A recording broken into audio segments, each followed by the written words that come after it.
Journey of She. Hi, and welcome to Journey of She. This is Tracy.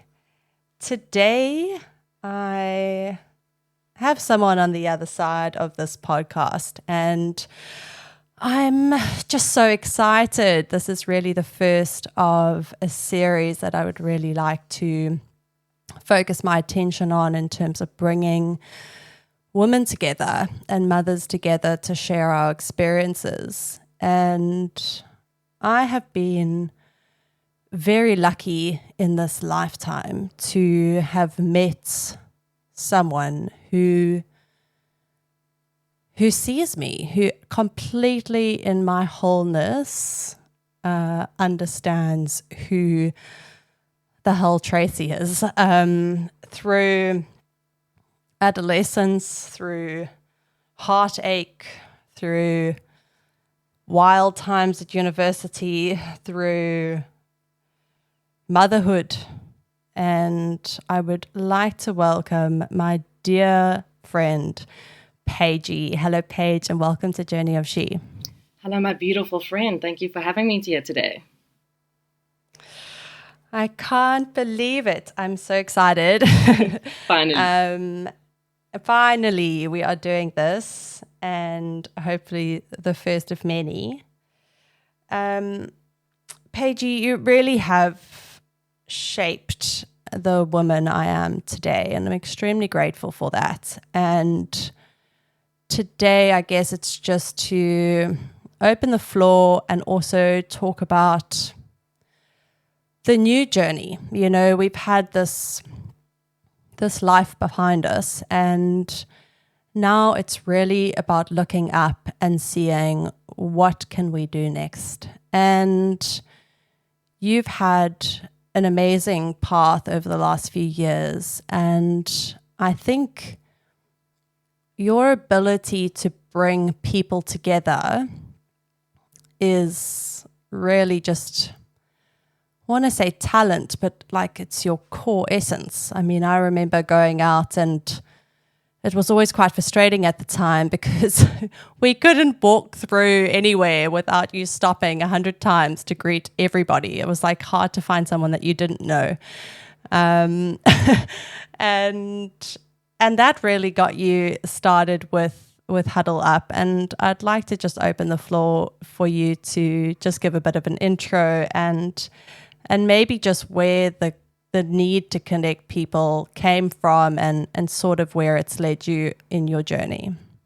You know, my friend, well, first of all, you've made a profound impact on my life as well. You know, I just think, as you said, the crazy times in high school and university and the journey into motherhood, and now with the Journey of She, it's just, it's given me a great inspiration as well. Like I was telling you just now, listening to your podcast, it's truly resonates with me in terms of where I am in my life at the moment, but also in terms of just getting yourself going and getting things out there and kind of dropping the fear and realizing that you've got something to say and that people actually appreciate, you know, your perspective and all of that. So first of all, you've been a huge, I'd say like a mentor as well as friend, you know, throughout our lives, and also now just truly proud of your journey. So that's inspired me a lot here today. Thank you. Yeah, just in terms of Huddle Up, I mean, I was 25 when I started the company, and it was all based on managing corporate social responsibility projects for corporates. And a friend of mine, we were running it at the time between 2015 till 2020, just before COVID, or just after COVID hit. And yeah, it was just such a fulfilling role of being able to partner corporates with vetted nonprofit organizations doing fantastic work in the country. A lot of the projects were focused on water security, feeding initiatives, educational, kind of programs, doing toilet installations in underprivileged communities in South Africa, because we all know that there's a huge major issue with pit toilets in the country. So we wanted to take a crack at, you know, replacing that where we could with waterless toilets. And then we had a lovely project with the Dutch Ministry of Foreign Affairs where they actually part-funded these football fields that were water harvesting football fields and connected to a borehole with rainwater collection. Each field was treating about 17 million liters of water per year for a school. And I was just during that time just realizing like there's just such a need, obviously, and just such a gap, in the country in terms of water security and all of that. And so water was very close to my heart. But obviously with COVID happening, I think the whole world did stop. Everyone had to reconsider or reassess how we're approaching business and how we're approaching ourselves and how we're fitting into this crazy world. Because I think, everyone's minds were just completely rattled. It was quite a scary time for everyone. And I think during that time, my business partner, she decided to take another route in her career, which was beautiful. And something inside of me just said, I don't know, just keep going a little bit longer. There's something here. And with water being close to my heart, I actually got a job with a company called Kakai, which is a wastewater treatment company, which was treating sewage and wastewater on site for reuse, which is pretty interesting, considering sewage isn't the most beautiful thing in the world, but it was trying to make sewage sexy and take a dwindling resource and reusing it on site, which was completely inspiring to me. And I'm giving a bit of a background because it kind of brings me to where I am now. And it was during that time I also worked for a regenerative diamond mine in the Free State.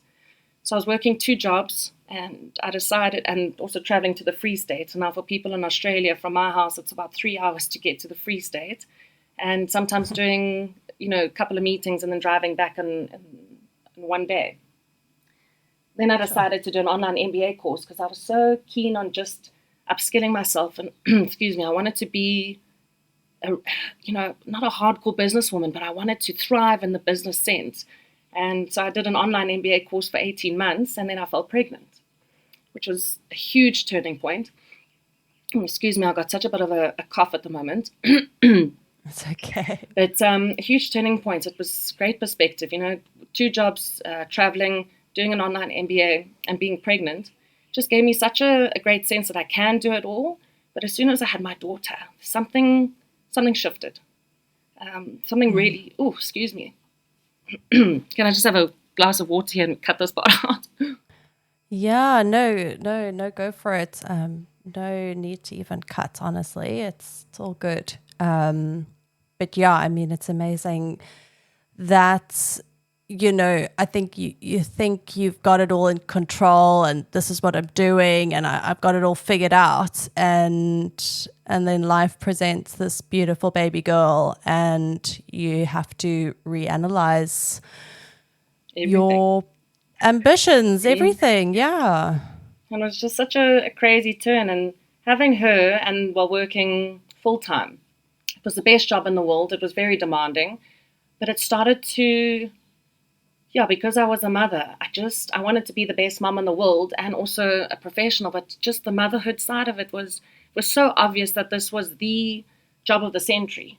Do you know what I mean? It was like the biggest calling and the change of my trajectory, actually. And it was only until about two years later that I actually left the job. It was last year, nearly a year ago. And it was weird. I mean, it was very stressful, but 2 months or a month after leaving the job, I fell pregnant again, which was also, something aligned. It was, I think the stress wouldn't have allowed me to have fallen pregnant so quickly, but leaving, and I say this with the greatest respect, it was a great job. I had a great mentor, but something inside was just saying, there's something else. And I had the ability for a year to kind of collaborate and kind of rethink. And so I was freelancing on the side, doing some work, helping some family, some friends in different spaces. Obviously, you said I love connecting people. So picking up a phone call and seeing where I can make ends meet was something quite easy to me. And I just had the privilege of doing that while having the most disastrous first trimester. So sick. It was awful. It was morning sickness, evening sickness. But, there's something still so beautiful in it. It's really trying and testing times. Second trimester was very emotional. And then third trimester, I was very ready to give birth. So it was very, very tough. But let's do this. Yeah, it was crazy. But then, he's 3 months old now. Gia's back at school today. And it's been a year since I haven't had, what do you call it? I guess not the stress, but the the demands of having a boss or a fixed, 9 to 5 job of this is what you do at this certain time. And it's kind of making up my days as I go along. And you were explaining it quite interesting the other day. I've been on maternity leave and you want to sound busy, You fed, you washed the bottles, you've done this, you've done that. And, I did 3 hours of phone calls because that's the time he's sleeping. And, you're just trying to justify, that you're busy during times that you actually just need a rest. You've given birth, you're breastfeeding, your entire mind, body, and soul is dedicated to the survival of your child. And you're trying to, because the world is the way it is, you're trying to also be busy. I felt guilty when I wasn't resting or I wasn't working during times when I needed to rest. And listening to the journey of She, I was on a podcast and I hadn't done any exercise for ages. And all of a sudden I realized I'd done 3.5 Ks listening to your podcast with tears in my eyes with Josh in the pram, because I was like, shit, girl, you saying, it just highly resonated with me. It was like, you reached the peak of a mountain and you should be so proud, but around you there's still all these other peaks that you need to climb. There's the professional side of you, there's the mother, there's the self, which I can get emotional on that took a huge backseat for the past couple of years. So listening to what you had to say, I just phoned you straight away, or I'd sent you a voice note. I was like, I'm so proud, firstly, of what you've done, second of all, super inspired by the content you're putting out there, and third of all, what is it that we're so fearful of? Because for a long time, I've wanted to bring people together, and this is where the whole Huddle Up side comes, is telling people stories, whether it's you, interviewing you, or a friend who's, running wellness events, or my dad who's an author, or nonprofit organization leaders who are changing hundreds of children's lives every single year. And it's been inside of me for so long, but just listening to your thing was kind of like the dusting of the hands going, well, what are you afraid of? Because at the end of the day, you inspired me so much. Maybe someone's story that I come across might inspire someone to go, you know what, stuff the old. Life's so short. What are we waiting for? And if it's in you, I don't want to be 90 years old going, I should have, could have, would have. Absolutely. It's this whole, we're in the year 2026 and it's the year of 10, of 1, of new beginnings. And on Friday we had this full moon in Scorpio on the 1st of May. Tomorrow is 5/5, which is all about new change. And I think it really is about listening inwards instead of there is this unbecoming, this, okay, I've got this intuition which has sort of taken a back seat because, life is about, following these steps and they're necessary, absolutely, and I think this is a trick, is trying to find why am I here and what sort of makes me feel alive and how do I fit into society and everyday expectations and survival. Sometimes they can, work together, from a business perspective, and sometimes it needs to be on the side. But I think at the end of the day, it really is that calling to connect, to spread the love, spread the journey. I know you've done a lot of reading into scripture because, from the beginning of time, we have been sharing stories to empower others. And I think that these things still exist and they still very much have a space in the modern day life. Big time. Big time. Storytelling, it's powerful. And it is about connection and it is about perspective. And I think when you hear people's stories, it gives us so much. Just talking about going into scripture there as well. You've got one of the greatest stories ever told through powerful storytelling and people writing things down to let us know what's happened. And, for me, I was touched base on it a little bit, but I've had a very rocky relationship with religion and spirituality, and lately just by tapping into the history and the gathering of all the stories in scripture and actually taking the time to, I don't know, just assess where my life is. I don't think I've ever been more close to God in my entire life.